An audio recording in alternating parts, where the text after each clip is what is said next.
Well, we are here to give a lead pastor update for Mesa Church. Jordan Hansen and Tara, my wife.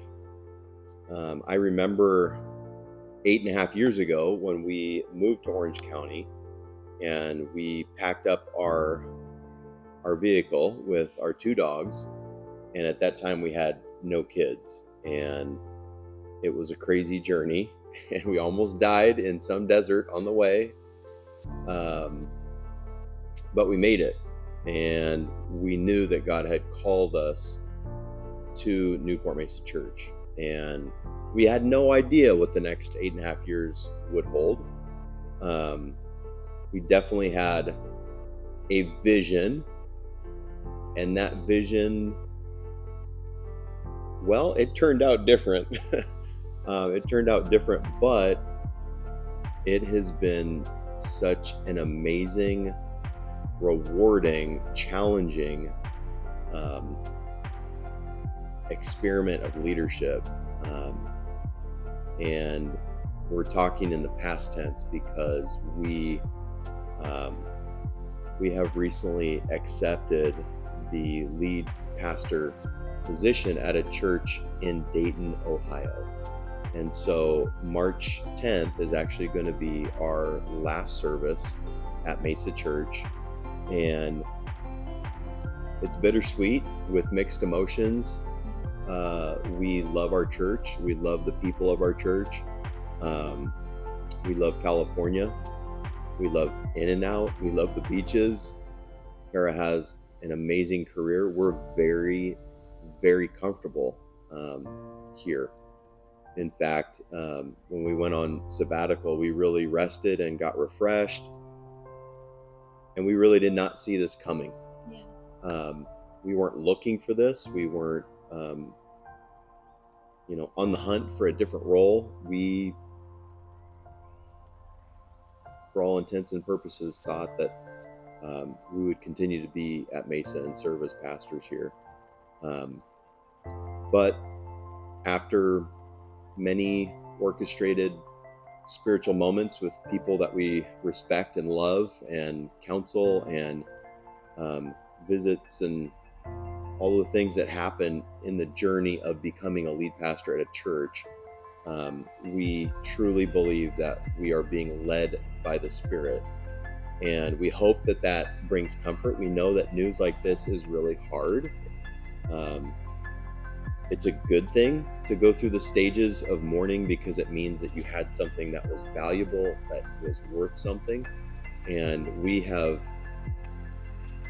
been processing those emotions as well. And it's not an easy prospect to leave comfort and to leave the people that you love. But the thing that gives us courage and really instills faith in our hearts is we truly believe that the Holy Spirit is guiding us to make this move. Tara, why would we be giving up Southern California sunshine for Dayton snow? Jesus. When you follow him, you obey and you go wherever he's leading. Yeah, it's not something that you necessarily foresee, these forks in the road where God leads you down a path. But both Tara and I, we've always been cloud followers, and I think that's what allowed us to come to Costa Mesa. And the same Spirit is leading us now to the next phase of our journey. And it just happens to be back to the Midwest. And we believe that God is going to go before us. With that said, we also know that God is going to go before Mesa Church. Yes. In fact, one of the things that I was praying about in the process of just trying to navigate what does this whole thing look like, and the Lord really spoke to my heart, and he said, Jordan, if I'm calling you to Dayton, don't you think that I've already called someone to Mesa? And that was kind of an ego check, Sometimes you think, well, God, who else could pastor Mesa? And of course the answer is anyone God chooses, because this is his church. And we believe the best days are ahead of Mesa. Yes. We've definitely experienced a lot of craziness, and we believe all that craziness is behind and not ahead. And the fun part for Mesa is ahead, and that is, planting the field, harvesting the field, planting the field, harvesting the field, and just doing ministry, reaching people for Christ, seeing baptisms and prayer meetings and marriages restored, babies dedicated. And it's just the stuff that makes a church healthy.